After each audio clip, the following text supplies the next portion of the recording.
നിലപാട് സ്വീകരിച്ച നേതാവാണ് തങ്ങൾ. ഒരു ഭാഗത്തുകൂടെ പോകുന്ന വഴിയിൽ എന്നും നടക്കാൻ കഴിയാത്ത രൂപത്തിൽ മുൾച്ചെടികളും മുൾവലകളും കൊണ്ടുവന്നിട്ടിരുന്ന ഒരയൽവാസി നബി സല്ലല്ലാഹു അലൈഹി വസല്ലം നിങ്ങൾക്കുണ്ടായിരുന്നു. യഹൂദിയായ അയൽവാസിയാണ്, ശല്യം ചെയ്തിരുന്ന അയൽവാസിയാണ്. എന്നും വേസ്റ്റ് സാധനങ്ങളും അതുപോലെ തന്നെ മുൾവസ്തുക്കളും കൊണ്ടുവന്ന് തങ്ങൾ നടക്കുന്ന നടപ്പാതയിൽ വിതറും. നബി സല്ലല്ലാഹു അലൈഹി വസല്ലം തങ്ങളുടെ വീട്ടുമുറ്റത്ത് പോകുന്ന വഴിയിലാണ് കൊണ്ടുവന്നിരുന്നത്.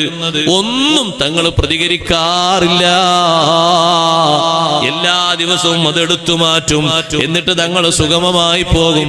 ചില റിപ്പോർട്ടുകളിൽ കാണാം, മുൾ വിതറുമ്പോ മുള്ളിന്റെ മുകളിലൂടെ ശരിയായ നിലക്കുള്ള പുൽമേടുകളിലൂടെ നടന്നു പോകുന്നത് പോലെ തങ്ങൾ നടന്നു പോകാറുണ്ട്.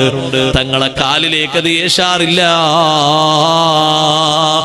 മലിന വസ്തുക്കൾ തങ്ങൾ നീക്കം ചെയ്തിട്ട് ആ പാത വൃത്തിയാക്കിയിട്ട് തങ്ങൾ അങ്ങ് പോകും. ഇതാരാണ് കൊണ്ടുവന്നിട്ടത് എന്ന് തങ്ങൾക്കറിയാം. പക്ഷേ തങ്ങളൊന്നും മറുപടി പറയാറില്ല. ക്ഷമിച്ച് സഹിച്ച് മുന്നോട്ട് നീങ്ങലാൻ. സഹിക്കാൻ പറ്റാത്ത രീതിയിലുള്ള നജസായ വസ്തുക്കളൊക്കെ കൊണ്ടുവന്നിടും.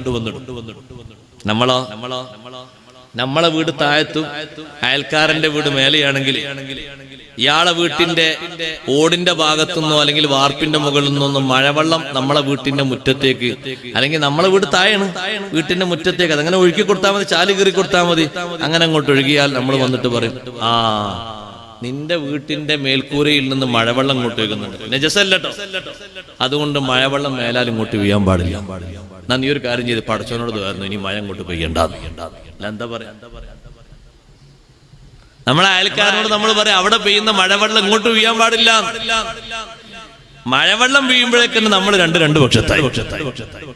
സുബ്ഹാനല്ലാഹ്, ഇവിടെ റോഡിന്റെ മുന്നിലൂടെ കൊണ്ടുവന്നിരുന്ന അയൽവാസി കൊണ്ടുവന്നിരുന്നത് നടക്കാൻ കഴിയാത്ത രീതിയിൽ മലിന വസ്തുക്കളാണ്, വേസ്റ്റുകളാണ്. തങ്ങളതൊക്കെ നീക്കാൻ.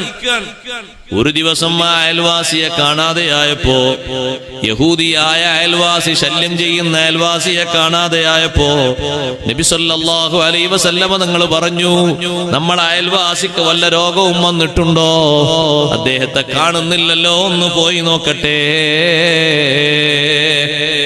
നമ്മളെന്താ പറയാ? അയാളെ ശല്യം തീർന്നു തോന്നുന്നുണ്ടല്ലേ? പിന്നെന്താ പറയാ? ഹംദൻ കസീറൻ ത്വയ്യിബൻ ബാറക്കാം. എങ്ങനെ പറയാ? ചിന്തിച്ചു നോക്കി. അഷ്റഫുൽ ഖൽഖ് റസൂലുള്ളാഹി സ്വല്ലല്ലാഹു അലൈഹി വസല്ലം തങ്ങൾ പറയാണ്, അയാൾക്ക് വല്ല അസുഖം വന്നിട്ടുണ്ടോ? പുറത്തൊന്നും കാണുന്നില്ലല്ലോ ആളെ, ഒന്ന് വീട്ടിലേക്ക് പോയി നോക്കട്ടെ. വീട്ടിലേക്ക്